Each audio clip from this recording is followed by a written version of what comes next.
Welcome to the Helix Hour, brought to you in part by Design39 Media. Visit design39media.com for all your website, photography, and video production needs. Microphones for the Helix Hour are provided by Rode Microphones. Now, let's talk some Helix.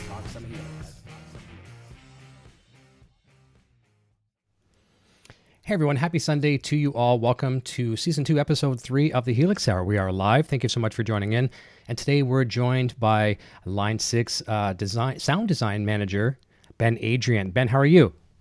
I am very well. How are you? Fantastic. Great to have you here. I was actually feeling a little bit under the weather. There's a bug getting into the family here, cold bug and that. But you know what? Just stay busy and will it away, and I won't let it get to us. So I'm just happy to have you here. Happy to have our Helix fans over on the live chat. It's going to be a fun day, I think. I hope so. I think it's going to be good. Lots to talk about. We're going to jump over real quick and say hi to everybody in the chat. So first of all, this is going to be a really action-packed episode. As always, folks, you know there's exclusives here for Helix Hour fans. Presets, not one, not two, but three presets for you today from Ben himself. And we're going to get some insight, kind of a different approach to some presets, maybe some ways of using Helix and some expression pedals and some ambient delays and loops and all kinds of fun stuff. So three presets for you. We'll have those links later in the program. And also, we've got a contest again as well today, thanks to the folks at Line 6. We've got one more copy of Helix Native, a license for that. That will be done towards the very end of the program as well, too. There'll be one guest, and I'll give you details as we get closer to that. So let's go say hi to everybody in the chat. We've got a bunch of people jumping in here already. We've got Shecky is here, Ralph Niederlander Jr., Scott Roos is here, Brock Davison, Alec Bourne, Daryl McMillan. Let me see here. Carlo Santin is here as well. Nocturnal Butterflies running the chat. I saw Frank in here somewhere. Frank Rashad is here. Mike Francis, Shekius, I think I mentioned. Robert Apple.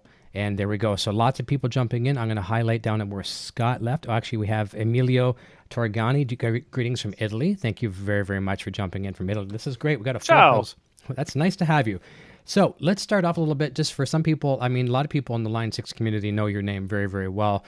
But, you know, there's new people that discover here all the time, come to the channel, sometimes by accident or whatever. They see something shared. They may not know you. So if you could give us a little bit of a background information on yourself, bio, you know, where you grew up and when you got into music. Well, my name is Ben Adrian. I am the lead sound designer or sound design manager, which basically means I do the modeling at Line 6 and I put my ears on everything. I actually grew up in Indianapolis, so I'm a Midwest kid. I started playing guitar as a teenager because that's when guitar was like the super cool thing to do. Right. So I started playing guitar and played in bands, and I was kind of a DIY tech nerd about everything. So, you know, when it came time to record, we just bought recording gear and we just learned to record it ourselves. When something would break, I would take it apart and try to fix it and figure out what was wrong with it. And so I just kind of taught myself as much as I could about music and music gear, and ended up moving to the Bay Area, working in the tech world.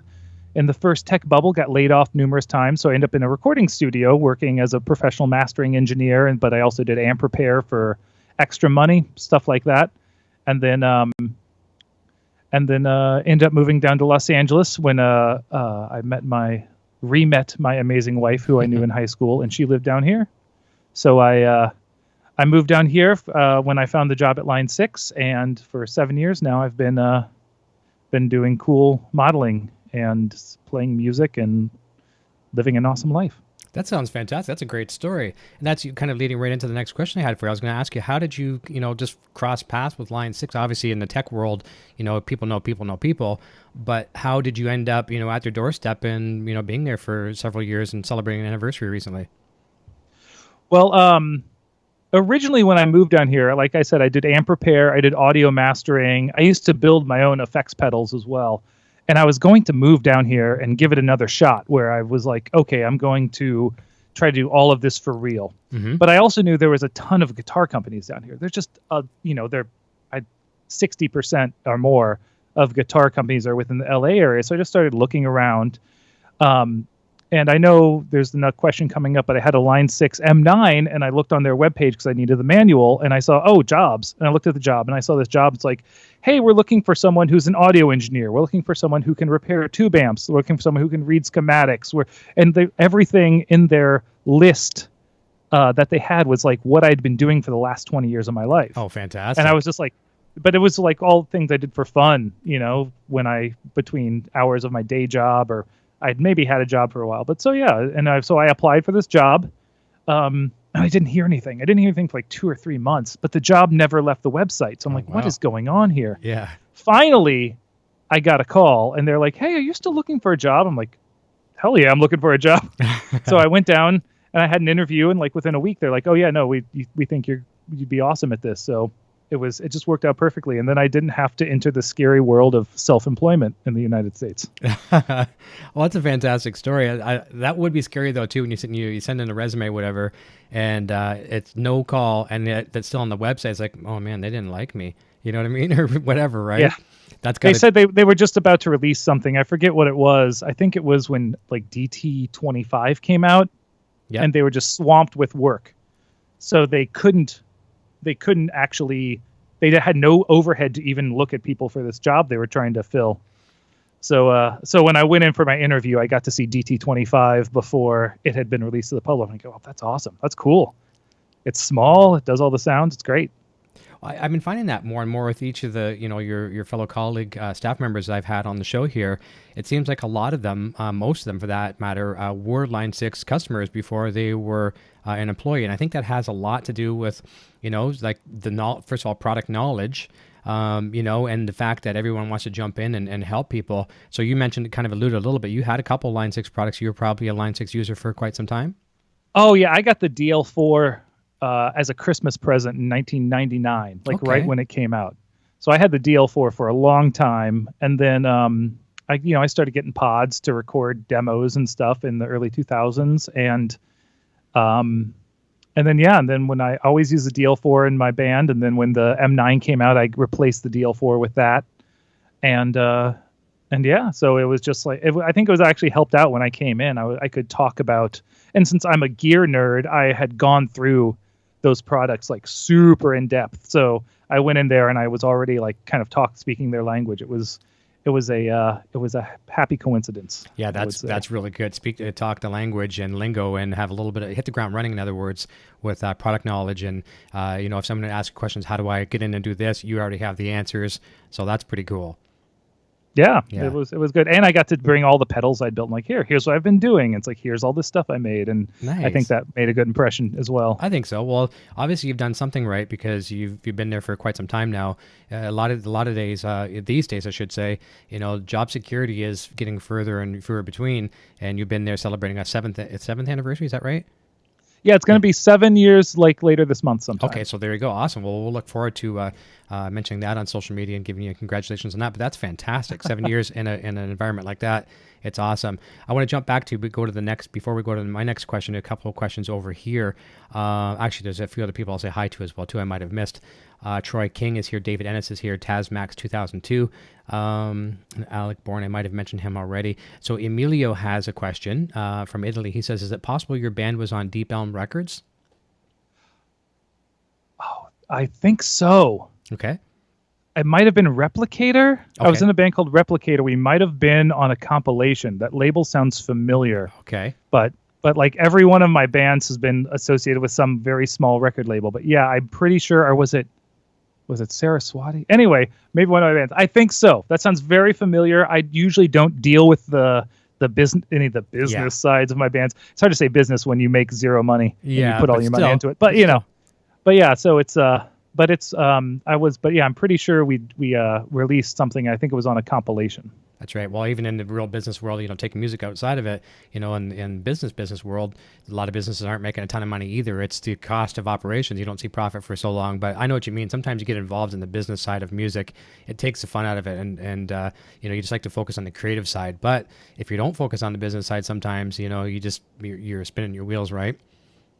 Yeah, I mean, for me, it's like I realized at an early age that the kind of music I end up making is esoteric and weird. Yeah. And I'm like, there's no commercial potential. So I'm fine with having a cool job. And then just whenever I play music, it's purely because I love the music and I don't have to worry about making songs that, a wide populace enjoys. Yeah, exactly. And it's a release. It's a, even though you have a fun gig at work, everyone needs a release. And even if you're not, raking in a ton of cash with the band, and sometimes, that can be a blessing in disguise too. Sometimes, all the money that comes at you, from a very successful group, that can change people as well too. So this is just a nice way to have some fun on a weekend or whatever it is, and then go back to work on a Monday and, keep, repeat.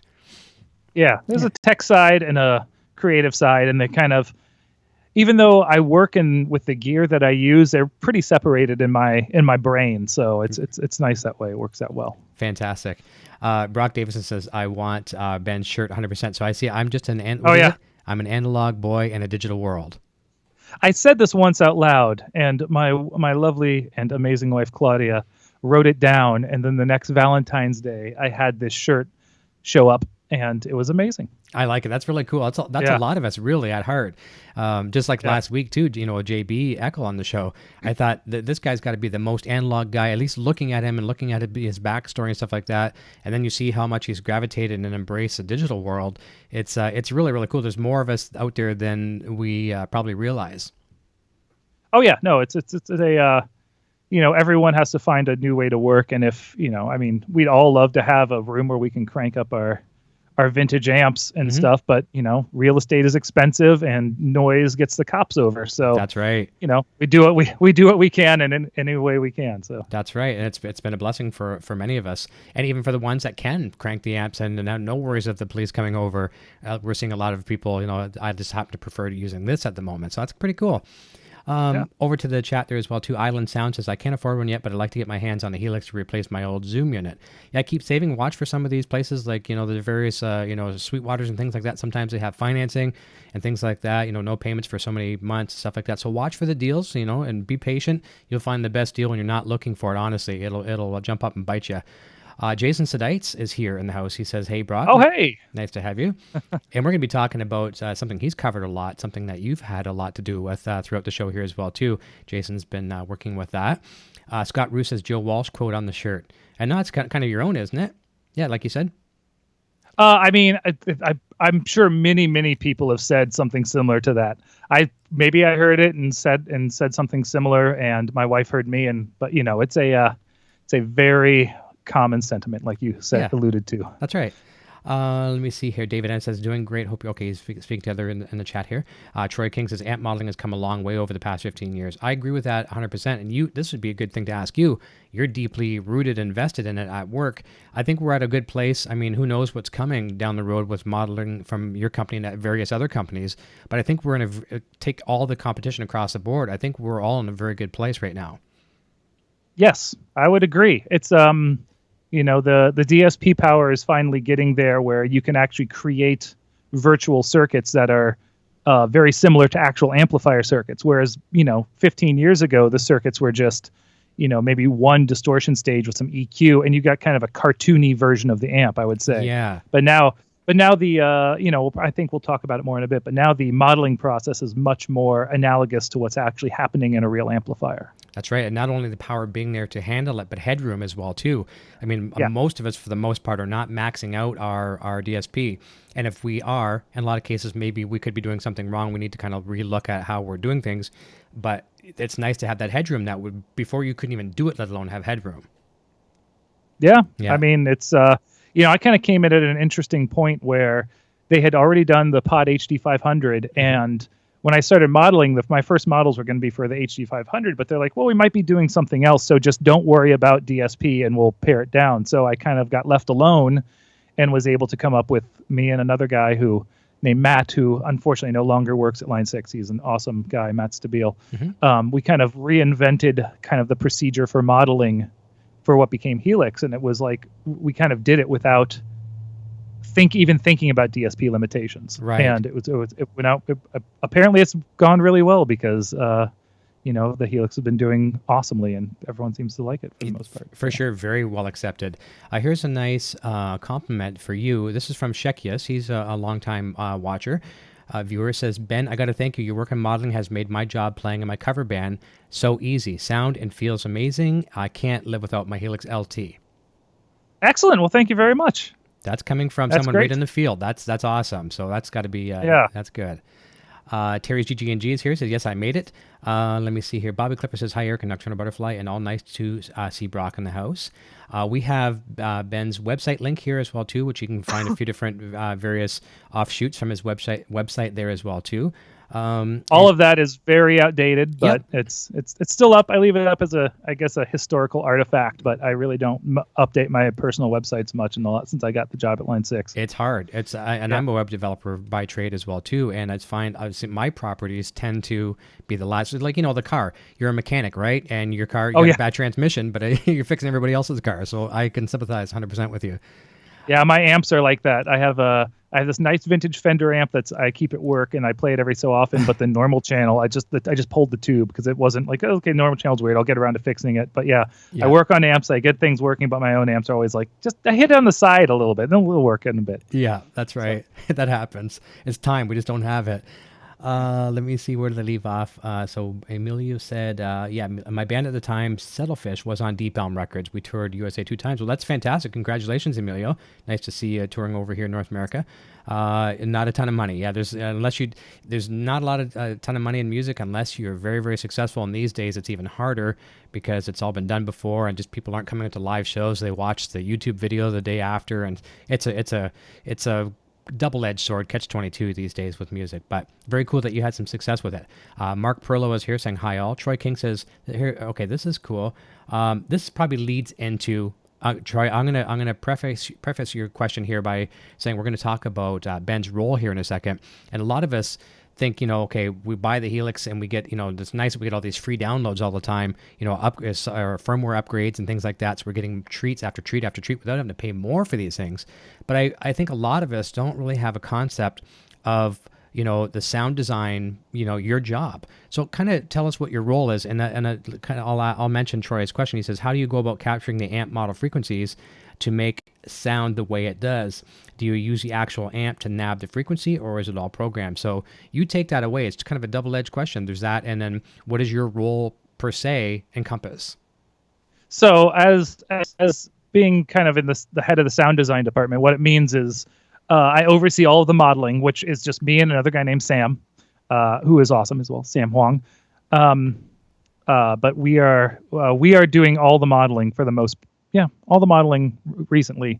Every so often there's some DSP engineers like Brandon and Nelson who would help out, but for the most part it's us. There are people who write the DSP software. I always point upstairs because when I'm at Line 6, they're up on the second floor, but right. I'm at home, so I feel very silly. So I end up, we kind of develop the techniques for modeling amps and effects and such, and then we actually do perform the modeling. And whenever we model something, we have an actual unit in-house. So if we're modeling, like a Marshall Plexi, we have a real Marshall Plexi.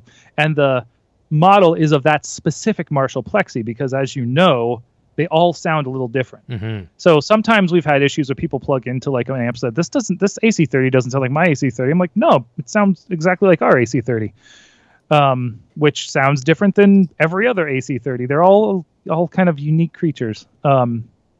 So what we end up doing, it's a large subject, but I'll kind of give a quick explanation of modeling, is with our DSP tools, we can kind of create a schematic of the amp, but digitally.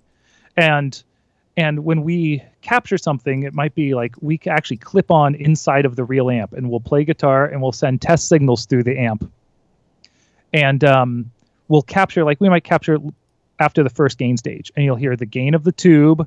You'll hear the frequency response, and we'll measure all that. We'll hear at what point it's distorting and the knee of the clipping and the shape of the clipping. We'll capture all the information. And then in our software, we can put that first gain stage there.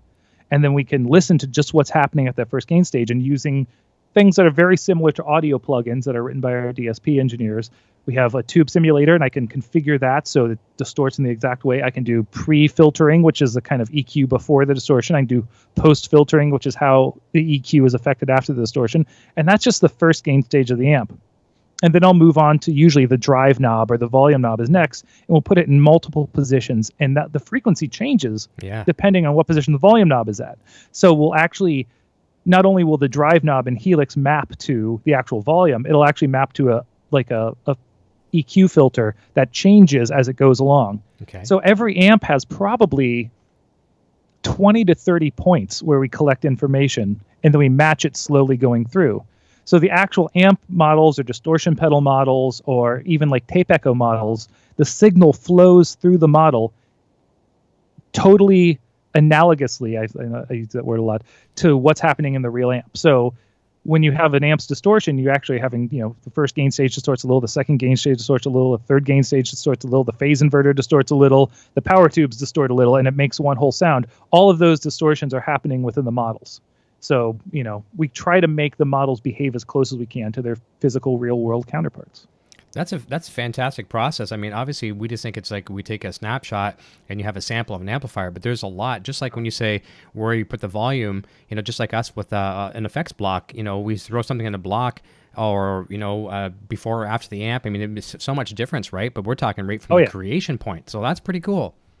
Yeah, it's we try to make the amp models like as close to reality. And one of the things we used to say is like, we're not really trying to make our amp models sound good or awesome, which sounds kind of bad to say out loud. Yeah, but we're trying to make them sound like the amp. Yeah. So like, obviously you're a big fan of like, say, the 5150 amps. Mm-hmm. So people have played that amp, be like, this amp sounds bad. I'm like, no, it sounds, if you didn't like the amp in the real world, you're not going to like the model. That's right. Yep. So it's happened before, but that's why we have as many amps as we have time to model to put in there, because, most people buy the Helix and like, awesome, there's 40 something amps in there or whatever. I don't even know the count now. Yeah. But, they might use 2 or 3 and that's great. That's kind of me. I'm probably, maybe the lower percentage of the population, but I find that, I've got all this I can use and I'm just so happy with a little tiny bit of it. That's when I hear some people is, you subscribe to all these forums and Facebook pages and things like that too. And you see the odd guy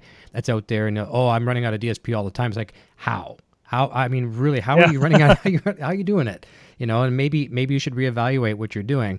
And they're probably more knowledgeable than I am. I'm still the rookie when it comes to Helix, but I'm learning every day. And I just like to, let's go back many years. Like, we've all had like the Digitex and all these really cool, rack things, and they come with 200 effects in there. And if you have 200, you want 400. Well, you're always wanting more. I think if we start looking at it on the other way of it, take some of the best of it and really dial in to get your sound using as little as possible. And that's, I think, because we have the tools, just because we can go to extremes doesn't mean that we have to. I just find that, you give people a bunch of options, they'll play through a bunch of options and they kind of end up narrowing down to what they like. And it's funny because like I said, my nerd side who makes the amps and my creative side are kind of different in my brain. Whenever I'm setting up my own patches for my band, I realize they're extremely similar to the amp and pedal board setups I've been using for like 20 years. Yeah. Like if I look at what I was using in 95 or 96, and it's just like, wow, it's very similar when I'm actually playing music. But when I'm messing around with gear, like I don't need any more amplifiers. I have a few guitar amplifiers. They're great. It's rad. But every so often I'll see a cool amplifier and I kind of will want it. I realize I don't want it because I want to play it. I want it because I want to take it apart and figure out what works. And then once I do that, I can get rid of it. So hopefully then I can just be like, hey, line 6, buy me this amp. I can model it. That's right. And then I don't have to like spend, money and bring home another amp and be like, hey, look, it's another amp, honey. That's right. This is something that's not a question I had on the itinerary for you, but I just want to ask this out for fun. So a lot of times now, like you say, we don't necessarily have the desire to necessarily, have a physical amplifier in our room with us anymore, because we can have just about everything at our fingertips. Would you say, because I know you like guitars and you collect guitars, and I collect guitars, and everyone watching has a nice collection of guitars. Would you say that, okay, so instead of going out and spending, we have a Helix, of course, or we have a Helix Native or whatever we have, instead of investing in another amplifier, would it be a smart move to grab that guitar you're looking at instead and maybe, enjoy that more so? I don't know. I wouldn't be so presumptuous as to tell people what to do with their money. Right. But the thing I found out, when I was younger, like let's say 20s, sure, like I would buy so many $300 to $600 guitars, and then almost all of them ended up getting traded for the next $300 or $600 guitar. Sure. Once I actually hit the age of, I don't know, late 30s to 40, I realized I would much rather have a few really nice guitars than like $200, $300 guitars. Sure. Yep. And and because I just never played them. I always played my old standbys, and I would have these other guitars, but I just never really touched them that much. So I would say, if people have something like Helix, then yeah, get the awesomest guitar you can. Yeah, that you just makes you want to play and that you never want to put down. That's right. No, that's good advice for sure. I was just curious to see what you thought on that. We'll continue down the chat here for a quick second, and I think we do have some more questions coming up. Quentin James is here saying, "Hey kids." And let me see here. Terry says, Caesar All Guitar just posted an unboxing of Helix he got from Sweetwater. Oh, very cool. So someone, just got one from Sweetwater. That's awesome. Hooray! Yeah. Zach Thong is here saying, "Hey, Eric." Bobby Clipper is here. Jason Poe finally made it to one of the live shows. Thank you, Jason. I'm really happy to have you here live. It's hard to meet everyone's schedules and time zones. It's you never accommodate everybody. Let me see here. Frank Rashad here saying hi to Jason and some more of the chat viewers here. I'm going to try not to scroll too fast. Okay, this is cool. Jason says, Adriatic delay is an awesome go-to for me. That is a nice delay. Thank you. Yes. So that is actually based on my specific Boss DM2 that I used. That's why it's called the Adriatic. It was Dom Liberati from my work suggested we call it the Adriatic because we had a DM2 model, but I liked mine, and I always I love analog delays with modulation. So I just took the existing DM2 model, changed it to match my pedal, and then added all the features I wanted to have on the delay. So it was kind of one of those projects of like, I really just want to do this for me. Yeah. And then it went in, and people liked it, so that's fantastic. I'm sometimes slow to catch things, and I just caught this now. I hence the name, right? Obviously. That's very cool. Wow, I learned something else new today. That is really, really cool. And we're going to talk about some more things that are in Helix because of you as well, too. It's similar to your name and some of your inventions. Let me see here. This is cool. Quentin is a phenomenal guitar player, and he used to manage guitar stores back in the day. And he says, when I managed music stores, Line 6 was a no-brainer. I sold more of their amps and effects than anyone else. And it goes to show you, salespeople that believe in the product, it's one thing you go into a store and people have no knowledge of the product and are like, yeah, this might be good. I know Quentin's one of those guys that knew the product, and you can easily sell something you believe in. So it's very, very cool. Very cool. Let me see here. Zach Thong's saying hi to Terry, and it's from Quentin. Let me see. Mel O'Brien says, just found you. I've had a DL4 for over 15 years. It's great. Yeah, and Frank's saying they're still selling like crazy, correct?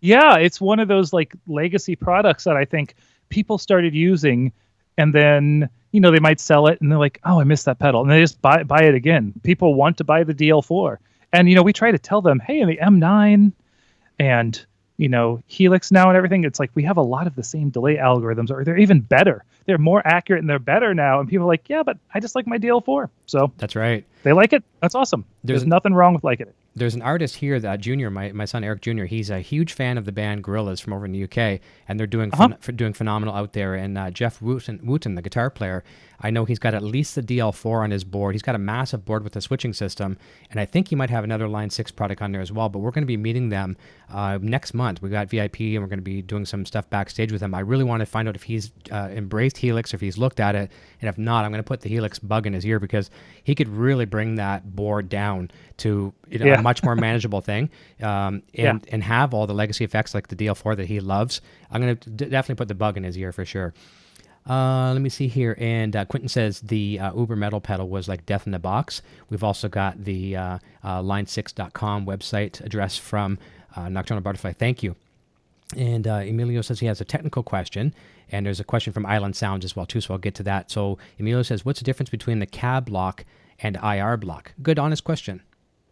Okay, so the IR block is very similar to an IR player that's in every modeler and even non-modeler devices, where you have a short little wave file that in that wave file is basically a huge EQ curve of what's happening in, say, like a cabinet. Or it doesn't even have to be a cabinet. You can have an IR block of like an acoustic guitar body, or a short space, like a reverb kind of space. Or but so in Helix, IRs are almost universally used for having the sound of speaker cabinets. Okay. But it's one fixed sound. And we have some EQs in our IR block to either remove some lows or remove some highs, but it's just like that one sound. You can't change it around. But when we were developing Helix, we realized people want to actually use a cabinet much like they would use a cabinet in real life. So we take a different kind of version of IR. So there is an IR in our cabinet block. But we kind of developed an in-house proprietary way of using the IR. And then we have a way to actually change the EQ sounds and responses of different microphones. So it starts off with a neutral IR, and then it adds the coloration of the microphone. It adds the coloration of the proximity effect by moving the microphone closer or further. So our cabinets are essentially IRs with extra stuff added to make it behave more like you would actually interact with the cabinet in real life. Gotcha. Okay. Very, very good answer. And that's a very good question too, Emilio. Now, Island Sounds has a question here, and I can probably say we probably can't answer this question, but and there's always things when we're talking about new, things coming down the road, we always have to wait. But I'll vet the question here. He says, with Helix being so popular, will Line 6 release a new amp that utilizes the technology developed for Helix? Now, I'm just going to say, I would think Power Cab right now is kind of a step in that direction. Would you not agree there? And is there anything else you can allude to, but probably not? No, I am 100% not allowed to talk about any products that are coming out in the future. And that is not only for business reasons, but it's also for the Federal Trade Commission, because Yamaha's a public trade company. And if I give some people information what's going to happen and not other people, that's insider trading. I can't do that. That's good. I appreciate you. I appreciate 100% you sharing that. I knew, we can't share, trade secrets and things like that. Yeah. But that's very cool to actually know that. So there is a very honest answer. But would you say Power Cab, because that's public knowledge, we all have, a lot of us have that. That's something that was kind of designed for everybody's modelers, but certainly to use Helix. Yeah, I mean, Power Cab is, it has our same, it has a new speaker modeling technology that's new. It has the same IR technology that's in Helix. And then it has, the ability to communicate with Helix. So, Power Cab with a Helix, with any of them, is going to behave kind of like a Helix amplifier. Gotcha. It would be cool to have a Helix amp. It'd be cool to have a lot of things. Yeah. But, but we hear that, and we try to make things that are the most flexible. I think we found out, there, like, for instance, there was the Veta. The Veta was super powerful for its time. It was also very expensive because they had to cram an amp and a high-end processor into one unit. And when you do that, it's suddenly like that gets pretty expensive. So, we also want to make things that'll sell. And, while we could probably make something like a full Helix amplifier, it would be very expensive and not as flexible as what you have now. So that's right. We can't say that we aren't doing it. No, that's right. It's kind of going backwards again too, because I know this isn't necessarily your mission, but we're trying to make things portable, ease of use, and now we're kind of going backwards again. So, and then there's the cost factor, like you say, and all these different things. And as you know, and any company knows, you can never make everyone happy no matter what you do. You could put, 3,000 presets, available to store in Helix, and then people are going to say, well, oh man, I really would wish you had 5,000 because I'm very versatile. You know what I mean? You just can't make them all happy. But that's a good, fair question. And speaking of IRs and cab logs and that too, I was always, since having the Helix, I was always the stock cab guy. And then I started to experiment a bit with IRs. And as I shared with you off the air, I was playing a little bit of a patch, one that I like, and I could live with one preset for the rest of my life. And it's using some Celestion IRs. And I'm a MIDI newbie. I mean, my age, I was around there when MIDI was almost invented, but I've never ever used MIDI, and I've put my feet in the deep end real quick, and I'm able now to run Helix controlling 2 power cabs. I loaded all my IRs right into Power Cab and Helix as well too. I wasn't sure where I was going to go with, but I got 2 power cabs. I made a complete copy of one power cab and put all the IRs on the second one. And the presets are toggling the speaker emulation I want, or the IR. It's really, really cool. And if someone like myself can do that, who knows nothing about MIDI, I'm telling you, don't be scared like I was. I was always scared to try stuff like that, and you can't break it. Yeah, well, Eric Klein, who I know you've had on the show, has made it very easy to configure MIDI, and I'll configure everything within Helix. But yeah, I'm not that great with MIDI myself, but yeah, I've used it a few times with Helix, and yeah, Eric made a very friendly user interface. It's awesome. Yeah, and speaking of that interface, and I won't mention the competitors' names here on the show, but people have always asked me, Eric, would you want to do reviews and shootouts of the other, like the Helix to this, and for 2 reasons I say no. Number one, there's other great YouTubers out there that do those shootout videos that are amazing at it, and more power to them. They got millions of subscribers, and that really helps people. I always tell people, if they come to my channel, if you see a review, which I don't do a ton of reviews, but if you see a review, it's something I put my heart and soul into, and I believe the product 100%. But a couple of the other products as well too, the competitors, as much as they look cool on paper and a lot of people are saying rave things about them, there's an intimidation factor that I wouldn't, even if someone put one on my doorstep today as a loaner to try it out, I wouldn't do it because I'm intimidated by it. And I kind of sound like a hypocrite when I say that, because I always try to tell people don't be intimidated by things. But long story short, I think it's just that user interface and the flexibility of Helix that takes that scare factor right off the table. You can bring it home from your Guitar Centers or your Sweetwaters or wherever you buy them, Long McQuaid's here in Canada, and bring them home and start using it right away. Yeah, I think Eric did a good job with the user interface, and we have a lot of competitors, and I don't mind mentioning their names. I'll mention Fractal, Sure. I'll mention Kemper, Yep. And I've heard so many guitars sound totally awesome with that. Mm-hmm. I've heard guitars sound awesome with Helix. I would rather come to a piece of gear saying, let's just make it sound awesome, no matter who has it or who owns it, and it's or who has to use it. But it's they can sound awesome, but everyone behaves a little different. Yeah. And I think guitarists should just pick the one that they like the best. Some Yep. people like Helix the best. That's great. Some people like, hey, I like Fractal, and I got some presets from a friend. I learned how to use it, and I thought it works best for me. That's right. Awesome. Play guitar through a Fractal and have a great time. I know we have a mutual friend with a lot of your staff there as well too, Mark Day at Fractal. He's a friend of mine as well too, and he works for Fractal, and he makes that thing sound beautiful. Of course. Obviously he gets to use it a lot more than we would. It's to be honest with you, since how we mentioned names, it's Kemper that scares me. I mean, they have a different thing, but it just scares me. And I honestly, more power to them, and bless you for making a great thing, but it's just not for me. That's why I love Helix. But let's jump back to the chat for a second. Then we're going to jump into some, you can start talking some presets, and we're going to give those away here in a bit, and you can do some playing for us as well. We're looking forward to that. All right. Troy King was saying thanks for the information there as well. Let me see here. And Emilio has another question, but Emilio, that's kind of a futuristic product question, which we just can't discuss. So as you've heard the explanation, we can't really get into future things. And I think we got a link here as well too. People are talking about Jason Sedite's link. I think Nocturnal Butterfly posted the link. Jason just dropped his new CD, and it's available in many places to digitally download and possibly physical copies. I'm not sure, but I think we have the link there. So check that out, guitar fans and Helix fans.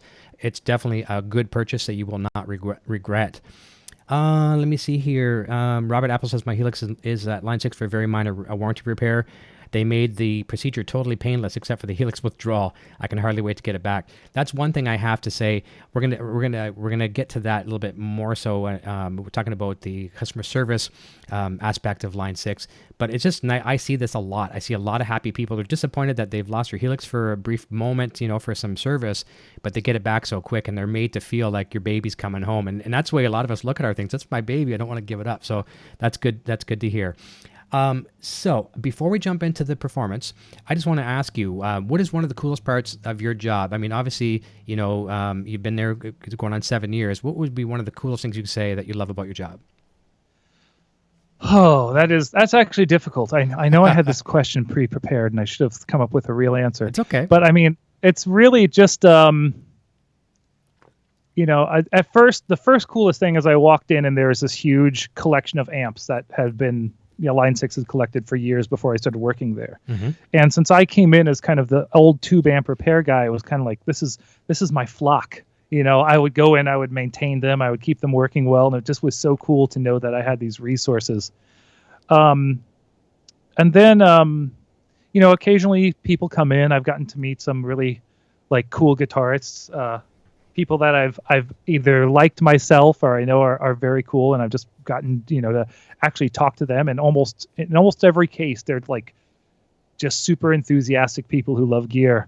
But I have to say the best part of my job, and this is kind of sound maybe a little weird, but the coolest part of my job now is having been there for a while and gotten to know the company and become friends with people who work there and know the founders and stuff. I really feel like they believe in me. Nice. I know it sounds really weird, but if I have an idea, I'm like, I think this will be really cool. They're like, great, do it. I really feel like I have it's kind of it's a work home in a way that is unlike any other job I've ever had. And I really feel like, they trust me with stuff. I have knowledge there that only me and a couple other people have, because it's modeling amps is a pretty esoteric process. Mm-hmm. And they're just they kind of took a risk and with the modeling for Helix and when we kind of redefined that. And now it's just like, Oh yeah, no, this is great. You've been doing good work. Uh, you know, feel free to do whatever you think is right. So I just feel like there's a trust that my company gives me that is much more than I've gotten in any other job. So That's wonderful, and that's probably the best answer you could ever give. And I'll tell you what I kind of relate that to, and you tell me if you agree with this. Many years ago, my band recorded our first demo. We went to a studio and we recorded 3 tracks for a demo. And the engineer producer was really good. Oh, we have a super chat. I'm not sure who that's from. Let me just double check that for a second. That is from oh my goodness, that is from Frank, $24.99. Thank you, Frank. That is so very, very nice. That was for you saying good things about the company. Thank you, Frank. That was beautiful. But so we go to the studio and we record a demo, and the producer, he was kind of a friend, but didn't believe in the band whatsoever. And the end product suffered. It was horrible. Well, no, I shouldn't say it wasn't horrible. It wasn't the best. Then you go to another studio, completely different, and it was 100% better. It was just absolutely amazing because there was belief. Yeah, I mean, I think enthusiasm goes a long way to making things awesome. That's right. I agree. And so that's very, very nice. That was a great answer that you said. So we're at the point now in the show. We got 20 minutes left in the program. The time flies, like I told you. So Ben has brought. Oh, we have another has a $10 super chat from Chad Boston. Thank you, Chad. You rock so much. You guys are great, great, kind souls. Thank you, and it totally helps the program. I really appreciate that. So Ben has 3 presets. So Nocturnal Butterfly, if you're listening here, you can go ahead and post the Dropbox link for you people to download. So 3 presets. Tell us kind of what you're going to show us here, and then you can take it away and have some fun. So I have 3 presets. One is called, I think, Tiny Peloton Carto, which is the actual one I use in my band. I have a band called Tiny Peloton. We do kind of spacey guitar rock. But that is, for when I play guitar, I only really use one preset, which is like a complicated pedal board preset. I use the foot switch in 10 stomp mode. And then I use, I think, 2 or 3 expression pedals, depending on the gig. And that's it. Because I just kind of have this one setup, and it works. That's how it works for me when I'm playing my own music. Nice and simple. There's another preset called Beauty Dozer, which is this ambient preset I came up with that involves pitch shifting the guitar. Now, I would love to be able to play those, but I realized I'm actually using my Helix right now for the microphone and as my audio interface. So if I change presets, I'll lose my mic, so I just didn't bother setting that up. But no Beauty Dozer. So you have a normal kind of clean guitar sound, but then there's a pitch shift that then goes into a distortion after the fact. So there's like this rumble that is happening along with what you play that's harmonically related, but you don't actually hear it as like a doubling of what you're playing. It's just kind of this rumble that always is kind of in key with you. So it's a very nice, like kind of spacey out there patch. Gotcha. And then the other one is just called Ben Helix Hour, which is the one I'm playing through. So you actually you'll get the mics. You'll get the mic path too. Oh, that's handy. That's handy though. Seriously, it is.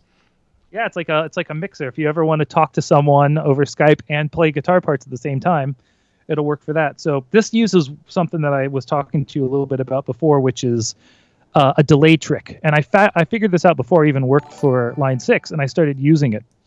So anytime that you as a player are using one of our digital delays. And when I say that, I mean the delays that aren't a model of an effect, but just kind of like a utility delay. If you turn the feedback up to 100%, it'll just keep going. Okay. But it won't run out of control.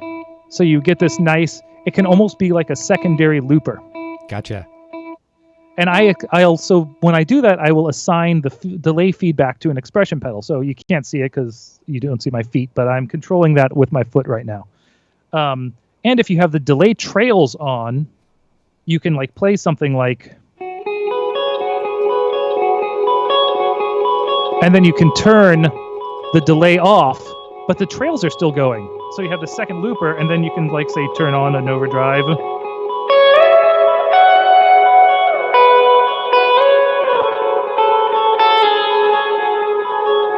So I love using this delay trick.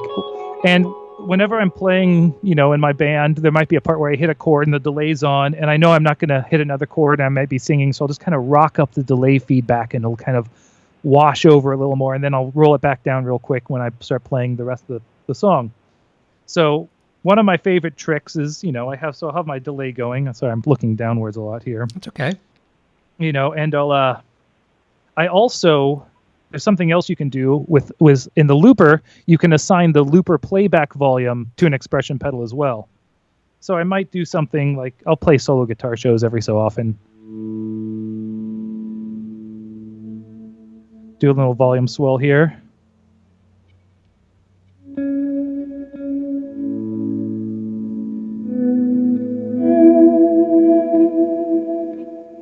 So the looper is on now, and I'm just recording all these volume swells.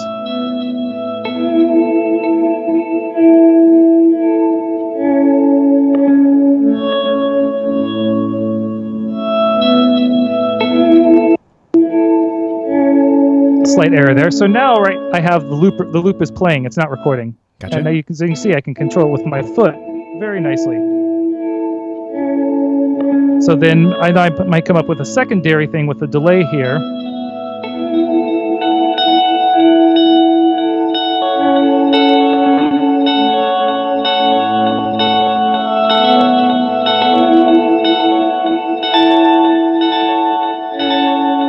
So there's the original loop going, and then there's the little delay loop going on top.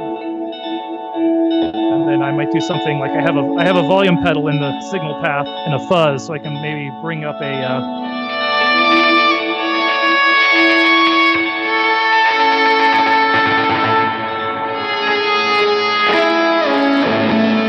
I'll become like Brian Eno and Robert Fripp.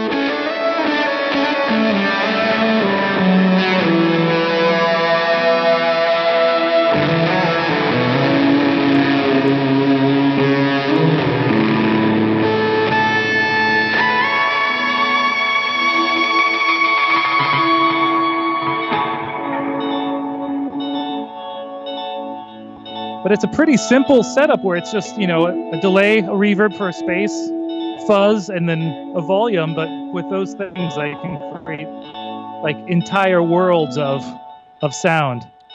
Oh, there, I just faded out the, in this case, I faded out the actual loop, but the echo's still going. So you can kind of have sound on sound like that. Absolutely beautiful. I never thought of that until you told me off the air. Now, just before I continue that sentence, I just want to say thank you. And Marc Perillo sent a $10 super chat as well, too. I didn't want to interrupt you while you're playing. Thank you so very, very much. Then one second here. So, yeah, thank you very much, Mark. But you had told me off the air about something I never thought about, using the expression pedal. Like you're using one to control the loop volume.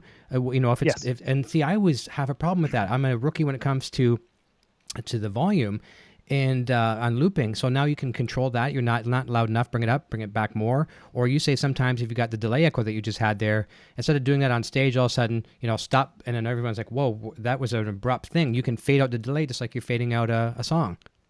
Yeah. It's nice. You can, at the end of a performance, if you have a loop going, you don't just want to stop and people are like, oh, wait, that's it. They clap. You kind of fade it out. Everyone gets the message. Oh, that's the end of the song. The song's fading out. It's much less awkward. Yeah. There's a comment here. Fred Siegel say craving better synths and tracking, acoustic for electric guitar, and hum single sims.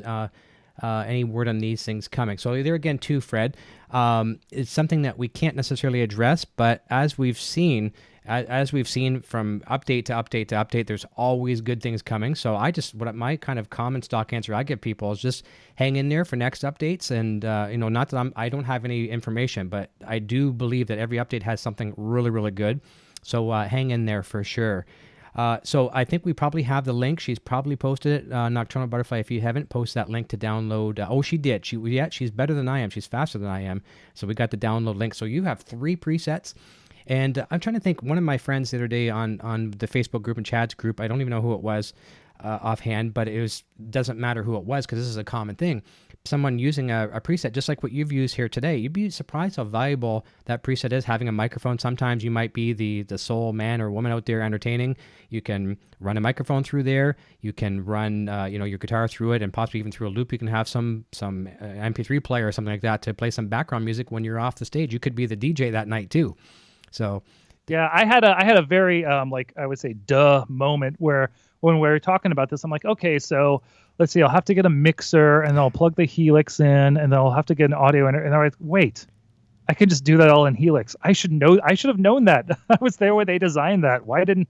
It's like you just kind of forget about that. But yeah, it works out very nicely. I mean, I was able to add a noise gate and a compressor to my mic, so I sound like a professional radio announcer. I think there's a couple more questions here as well too in the chat before I get to mine, and I have to apologize, people. Awesome. I'm jumping around a little bit. Let me see here.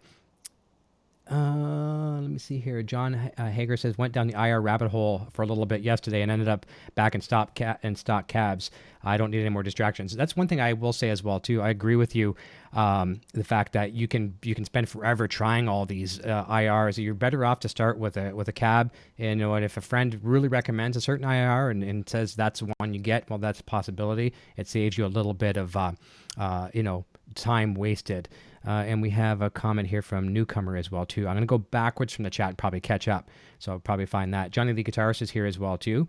Great mustache comes great responsibility. Rest in peace, Burt Reynolds. Let me see here. Quentin James. Okay, here's a good one from Quentin. How many parameters can you control on the delay? Can I assign an expression pedal to the delay mix and another to the feedback, or one for the time and another for the mix?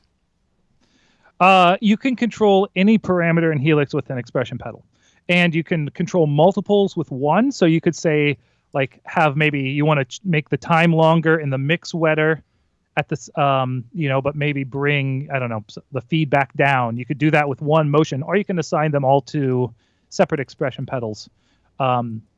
We provide usually the ability for 2 or 3 with the hardware built into Helix. But then, if you use MIDI, you can do many more than that. Gotcha. Okay, so what we're going to do here in a second, we are going to, and I've learned a lesson from doing this before, we're going to give away, thanks to the team at Line 6, we're going to give away one more Helix Native license. And here's what we're going to do. Instead of me saying, giving the signal to start that, Nocturnal Butterfly in the chat, watch very, very closely. I'm going to try to explain this very, very clearly so there's no questions. And it seemed to work very, very well. Nocturnal Butterfly is going to give the go-ahead. She's going to put some kind of symbol in the chat to say, we're going. She's going to let that timer run for 1 minute. And you guys and girls, or who's ever in the chat, going to pick a number between 1 and 100. The closest to the number without going over, and you only guess once. Only one time, please and thank you. All right? So you're going to guess one time, and at the end of it, we're going to have Nocturnal Butterfly, and if Frank is able to also just kind of back her up, or Carlo, a couple of my moderators can kind of watch who got the closest to without going over. Then when the show is over, she'll also say stop, okay? And then we'll pick the closest number, and then that person will contact me through the Facebook page, facebook.com/The Helix Hour, and send me your Line 6 username if you've got one. If not, you'll create an account, send me your username and your email. I'll forward that on to the team, and you'll have Helix Native, which is great. The software, it's fantastic. It works inside your DAW of choice. So fantastic. There, I just want to make sure she's ready. This 1 second. I haven't heard back, so I want to make sure we're all on the same page. Okay. The cool thing about Helix Native is I use it for so much that isn't guitar.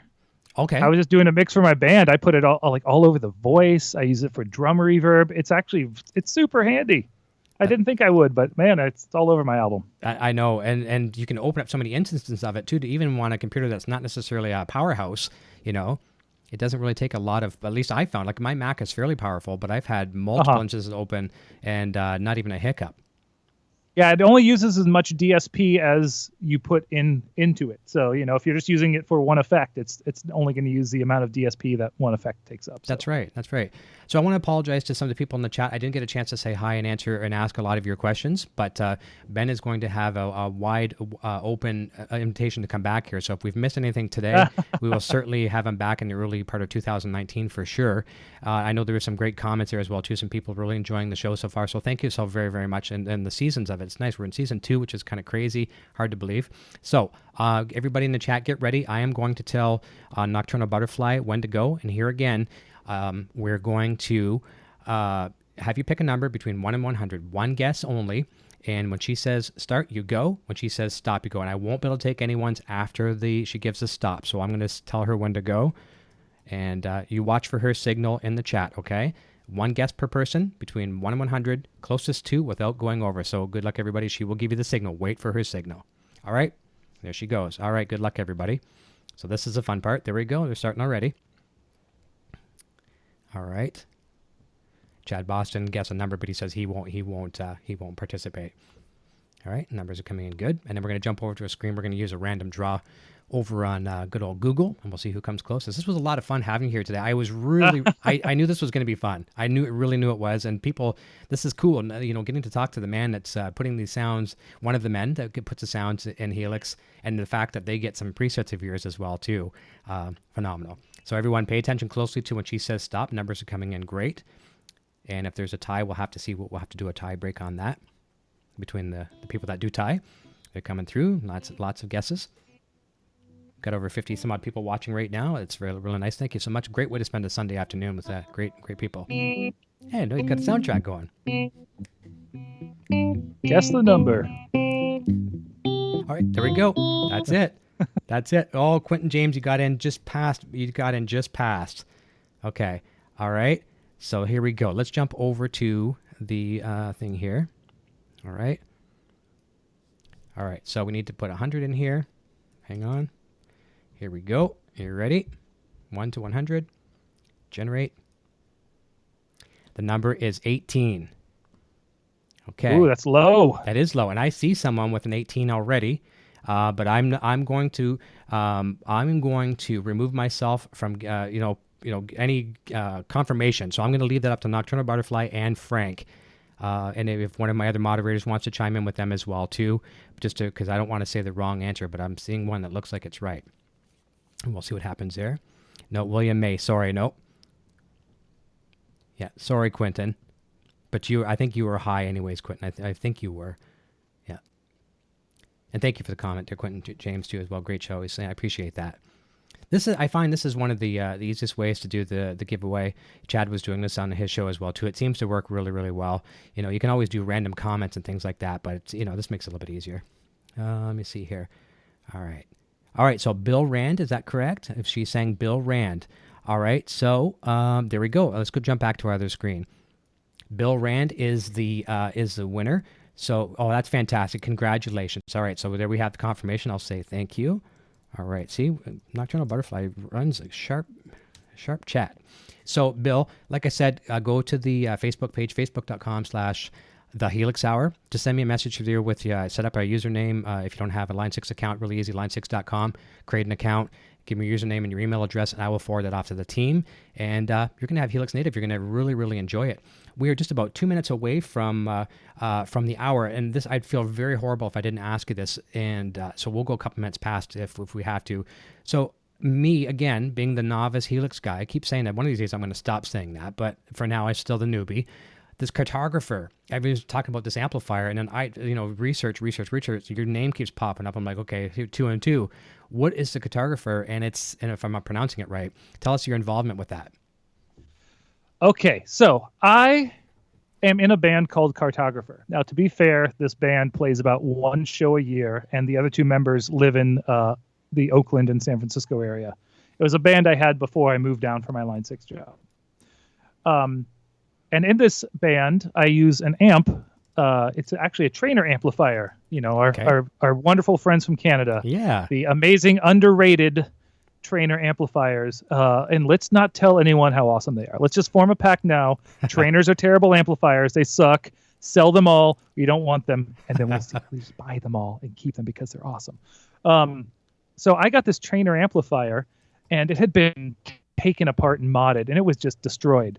And I was like, well, this is perfect. I can just build whatever amp I want in here. So I started building this amp, and I really started making it for myself. It was just the amp that worked best in this kind of very noisy, esoteric, hard rock band. And so I have a very specific guitar that I use it with, which has a metal neck. It's kind of like a Travis Bean, but it's made by a company called the Electrical Guitar Company. It's an awesome guitar.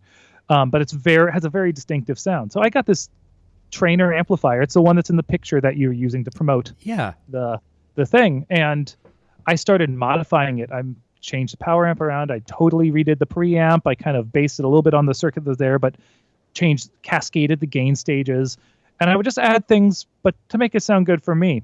And then I had it in work because, I'm still in this amp like every couple months or once a year or something. I get a crazy idea. It's my amp that I can modify. I can tweak it. I can try fun ideas. So I had it in work about a year and a half or so ago, and I had done a mod to it. I added a depth control, much like the depth control that's on the 5150 and the various EVH amps. Mm-hmm. I added a depth control to it because I just wanted to have flexibility on the amp. And some people around the office play the amplifier, and they told me this thing sounds great. I'm like, okay, awesome, really?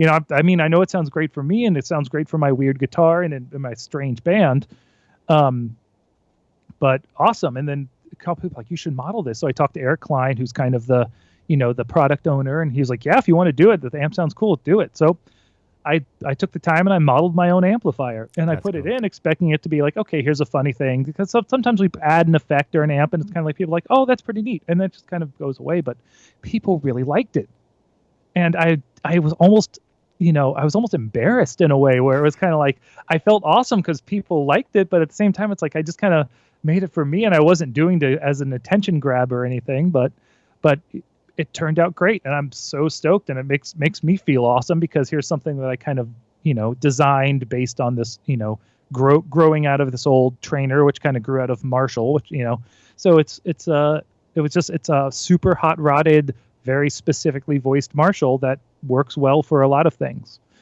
And I should mention in the preset, the Tiny Peloton, I use that as my main amp, but rather than actually using a distortion pedal, I have a foot controller that changes 3 parameters in snapshots. Okay. So actually, no, it's not a snapshot. It's just using it as a expression on the switch. So I hit the switch and it goes from a setting where the master volume is high but the gains are very low, and then I hit the switch and the gains go up but the master volume goes down. So it essentially is turning it into a channel switching amplifier for that one preset. And so I can use it for my clean and the distorted sounds, but only use one amp model, and it saves on DSP. That's fantastic. So yeah, it's my physical amp that I got to model, and when when that old band plays, I have to admit I do take out the real amp. Oh yeah, of course. And just play it through the half stack. Yeah. With maybe a booster pedal, and that's it. I just kind of designed it, but it's super awesome to have it in the Helix, because when we go into record, I'm sure I'll have the amp there, but I'll definitely have the Helix there, and if I need to do quick overdubs or match a sound or something, I can just pull it right up. I feel very spoiled that I get to immortalize my own gear in Helix. Yeah, you're probably the only person in the world on planet Earth that has their real amplifier, that they've built to take with them. We can all get close to the things that we love. Yeah. But your amp is in that. That is awesome. Or it's me and Billy Sheehan right now. So that's right. Yeah. Because we modeled his actual amplifier. Now he gets, instead of bringing his big rack of gear, he just with his Helix and then has his backline that his other endorsers send out, and hopefully it makes it super easy for him. So that was a question I was going to almost bump it off because we were running out of time, but since how you mentioned it, I think it's good to go down that route. So Billy is another one of those guys that you think is going to be pretty much analog only, he's immortalized in Helix, which is great as a bass presets. Was he very open-minded to having his sound captured digitally, and what was it like in the process working with him? Oh, he was super cool. Like, he brought in his gear and he showed us like how he used it, and like, because he has a bass with 2 pickups, mm-hmm. and they each go to different amps. They have 2 different outs on his bass. Mm-hmm. So he uses his preamp for just the treble pickup, but it's a clean sound and a dirty sound blended on top of one another. And then there's another path that he does with his neck pickup, and he brought in his whole rig and showed us. And then he left his preamp there. And actually, my compatriot Sam did the actual hands-on modeling. And, we kind of bounce things back and forth. And then Billy Sheehan would come in and he'd play it and like, oh, this is really good, this isn't. And then we made some revisions. And then he came in and he was just so excited. Like, he's so excited about gear. The enthusiasm is just contagious, where it's like, wow, I can't believe it. Here's a guy who has been playing music for 50 years, mm-hmm. 40 or 50 years, long time. He'll admit it. Yep. And he would come in and, like, I remember seeing him in videos when I was a kid in the 80s and the David Lee Roth, solo videos. And it's like, wow, that's crazy. This guy, like, I get to deal with him, but he's just a super normal guy who who loves gear and loves to play bass, and like he would start playing and we would want to get feedback, but he wouldn't stop playing. He would just keep, I'm like, okay. So like we'd sit there like, we're not going to interrupt. And so he'd be playing, shredding on the bass for like 5 or 10 minutes. And then like, he's like, wow, this is great. And like, we're just like, whew, okay, we nailed it. But, for me, I just diffuse it all by asking him dumb questions about what it was like, touring with Steve Vai and David Lee Roth. And like, I would just ask dumb questions just to kind of, I don't know. I can't help myself. I know what you mean about him loving gear.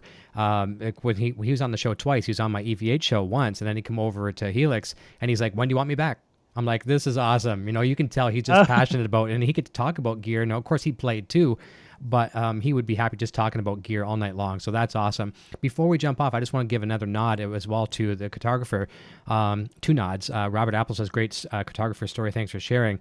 And a while back, something I started here, kind of a sideshow of the Helix Hour. We started doing a roundtable, and I'm going to start. I said I was going to do it once a month, and I kind of drifted away from it. But I had a lot of our regulars here, including some in the chat right now. I had Chad Boston, I had Chad Husky, and I had Aaron Short, and Chris Raga and all the the regulars in the groups there, and I had them on, and we were just talking about Helix. And one of the things I had said to people is I said, Jason Sedites obviously as well too.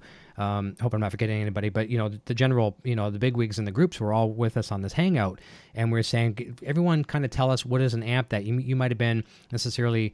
Maybe one you would not just jump to and try, and one that you'd recommend. And my intention was to let people watching the show know about some other amps they wouldn't necessarily discover. And Cartographer come up again and again and again. And people are like, oh, I love this amp. I love this amp. I love this amp.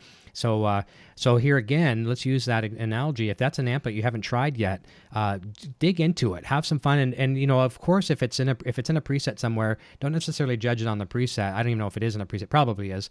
But grab that amplifier, create a new preset, and throw in the amp, throw in a cab, throw some reverb in there or whatever you like, and just try that. And I think you're going to be pleasantly surprised. And we will get back into those again. Here's something I'm going to just extend an invitation. The easiest way to get in touch with me is at the Facebook page, facebook.com/The Helix Hour. Send me a message through there. If you'd like to come on a monthly hangout, we'll do this once a month. I can have upwards of 10 people. I'd like to probably cap it at about 8, just to keep some headroom in there, and so we're not maxing out the chat and things like that. Love to have you on, and we'll talk about Helix, things that you know about it, you'd like to learn about it. Maybe you can share some patches and just ideas with it. So we'll have a lot of fun. We'll do that once a month, and we'll work that in there. And you know what? This is absolutely fantastic. We're just a couple minutes past, about 10 minutes after the Helix Hour. I want to thank you from the bottom of my heart, Ben, for joining us today with your incredibly valuable insight. I want to thank you for having me, and thanks for doing this. I mean, you just do it because you love the gear and stuff. And I know Frank is over the moon that this show exists. So well, I appreciate that. It's great to be on it. And you know what? The biggest thing that's happened to me is I'll tell you 2 things, and in order of importance. The second thing of importance on the lower part of the scale is that I'm playing guitar a lot more, and I'm loving guitar more than I ever have in my life, and that's because of Line 6 Helix and the community. Now let's back up to priority number 1. People like yourself and everyone that's in the chat, these new friends that I've made because of the community. I mean, if I could never play guitar again for the rest of my life, as long as I had the people that I've met through this community, it's a blessing. So I want to thank everybody in the chat for coming out today. This is a great show. Got a lot of attendance here today, and it's great for replay. So watch that back. Thank you so much to everyone with the super chat today. It was very, very kind of you, Mark, Chad, and Frank. Appreciate that, and congratulations again to Bill on his win of Helix Native. We'll have that sent to the team by tomorrow, probably tonight, and you might even have it as early as tomorrow morning. So everyone, thank you so very, very much. Nice feedback there. Ben, I'm going to say goodbye to you off the air. Don't go away. Everyone, enjoy the rest of your Sunday afternoon, and we will talk to you very, very soon. Oh, if you're new here, I'm surprised I haven't said this. If you're new here, please subscribe.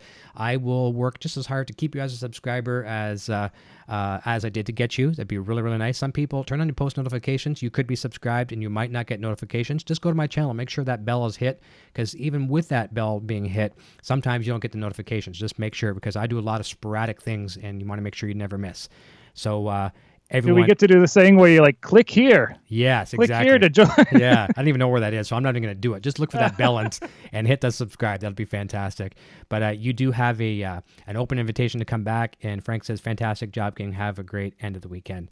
Everyone, thank you so much for tuning into episode 3 of the Helix Hour. Next week, as a quick plug, Drew Fopp, a phenomenal industry technician, guitar tech. He's been on the road with just about everybody. Make a good, like yourself, makes amplifiers and effects and all kinds of really cool boutique things. The reason why I know him is guitar tech right now, currently for Smashing Pumpkins. Was very very courteous to us in London, Ontario, and he's going to come on and we're going to really talk about things that how he and Jeff really use Helix as an extreme tool for the band. And I really have to go on the record of saying I think even though Billy uses HX effects, but I think he's using other products as well too. I think Helix has a huge nod to the Smashing Pumpkins sound this year. Everyone's raving over the quality on tour. So we're going to get some inside information from Drew. I think that's going to be a really fun show as well, too. We're going to keep these coming and more presets for everybody. Lots of good stuff. So I've talked way too long. Everyone have a fantastic Sunday. We will see you very, very soon. Cheers. Hey, you're still here? Eric Jr. here, reminding you to check out our full lineup of quality merch. Available right now in the Broadstash Boutique. Quality products and fast shipping. Visit broadstash.com today. Thank you for watching the Helix Hour. We hope you enjoyed today's presentation. An extra special thank you to the staff at Line 6 for their continued support. If you've not yet subscribed, please do so right now and feel free to share our content with your friends. See you next time on the Helix Hour.